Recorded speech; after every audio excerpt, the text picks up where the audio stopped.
contractual agreements, and the importance of incentive alignment. Comment, please. Contractual agreements are basically what make the world go round. What are companies? What are organizations? They're groups of people converging around achieving a common goal.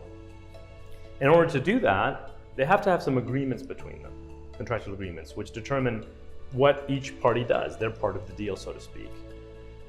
So this is standard and normal in the healthcare industry and all other types of business. And they're an important part of the US system of governance and business. When it comes to contractual agreements, incentive alignment is critically important. What does that mean? Basically, both parties' incentives should move in the same direction.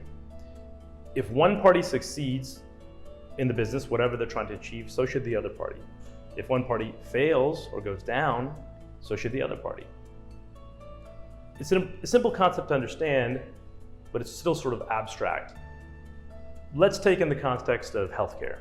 If you're a physician considering a position, an employment position somewhere, scrutinize your agreement to make sure that if you work hard and you sacrifice for a year, 2, 3, you take call, you work weekends, you work holidays, and you make the organization succeed and their pie grow, so to speak, treat more patients, help more patients, grow the revenues and finances.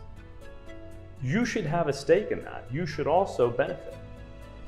If you don't, within a year, 2, 3 of working 50, 60, 70 hours a week, weeks, holidays, weekends, and you're still sort of paid the same, everything's the same, you'll probably get a little resentful. Say, why am I sort of working so hard and benefiting the organization, but I'm not benefiting? And you'd be normal and right to think that. And if the organization doesn't fix that, they're going to lose you. And you're good, and they don't want to lose you. So I've seen a lot of, we talk to proceduralists all the time, and I've seen different agreements that they're considering or that they've signed in the past, or they tell me about them. And oftentimes I'm struck at the degree of suboptimal incentive alignment or complete lack of incentive alignment. The onus is often put on the physician to do all the hard work all the long hours, with a nebulous promise of sometime in the future getting a piece of the pie, so to speak. Sometimes that happens, sometimes it doesn't. I don't mean to be cynical, but be careful.